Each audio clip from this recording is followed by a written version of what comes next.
when I'm writing, very often I will have an idea for my next book when I'm in the middle of the one that I'm writing. And I wonder if you're that way, whether were there some aspects of this book, maybe a character or a theme or something that you knew about before you were finished with A Gentleman in Moscow, or have you, when you're finished with one book, do you have the leisure to start thinking about these things? Tell us a little bit about where this book came from and kind of when. Sure. And so for me, it's a little bit different in that I've been writing fiction since I was a kid, but unlike you, I had that sort of big hiatus where I stopped writing fiction and was in the investment field, but I've been generating ideas for stories or books since I was young that I have not had a chance to get to.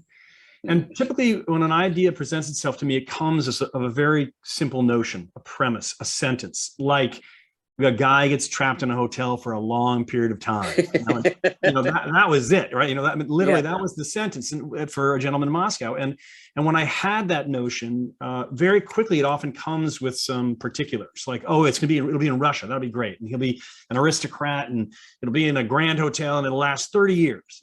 All of that hit me right off the bat. And then what'll happen is over a period of years, if an idea like that grabs me, I'll start to imagine it in greater and greater detail, kind of walking down every avenue that it presents. Imagining this is before you've written the first chapter, before you've written the first sentence. You're living with this all that time. And in fact, years before.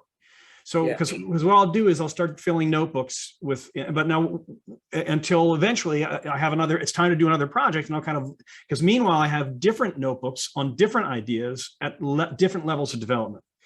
And so when I'm done with the book, I'm kind of looking across my table where I have these, a variety of ideas in various stages of development. And I ask myself, which one's next? And very, very often it's a predictable dynamic in that, having just spent 4 years writing about a, middle-aged guy trapped in a hotel in a 30-year tale, I'm like, why not write the one about the 18-year-old boys, driving across the country, and a story that lasts 10 days, Exactly. Yeah. It's a nice change for me, but it is the idea of Lincoln Highway is more than a decade old. And so I have been thinking about it for many years. And then, eventually you sit down a few years ago and start writing chapter 1 after all the thinking has been done. And for those who have not had a chance to pick it up yet, the premise that I'm talking about is this image that I had of a kid coming home from a juvenile work farm, and the warden saying, you paid your debt to society and you should start your life fresh. You're a good kid.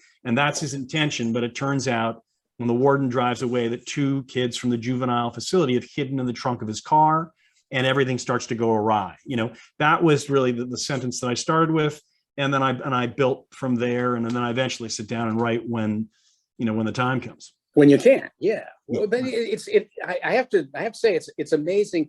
I don't think I've ever lived with an idea that long, or have come up with that kind of detail, because mostly for me it's a feature of my pen linking, my pen leaking, onto the page, and that's how that that's the fact that you can live with an idea for that long without it driving you absolutely crazy and having to get that pen going is amazing to me.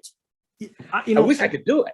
Well, I think you're doing fine. I think you should stick with what's working for you, Rick. It's working for you. But I think that for me, and we all have a very different approach to the process, right? And some of us have different approaches in different books. But for me, I really love I call it the design phase. And maybe this partially dates back to the fact that I had a career on the side where as I was walking to work or walking home, and I had, totally different kind of career I had to deal with all day, I just enjoyed the process of imagining one detail after another, after another, after another, and making use of that time to invent, right? Because I didn't necessarily have the time I wanted to sit down and write with a pen. But I think the way it's evolved for me and this is a little bit counterintuitive, is I do take all that imagination, I build it into a very detailed outline before I start chapter 1. The reason I use an outline is because it actually frees up my subconscious when I'm writing. because Sure. when I'm sitting down to write chapter 5, I don't have to think about what's going to happen in the chapter, and or what is this about, or who are the characters who are going to appear through the door. I know Right. all that, and that means that I can kind of allow myself to get lost in, as you say, the ink spilling dynamic. Yeah. Yeah.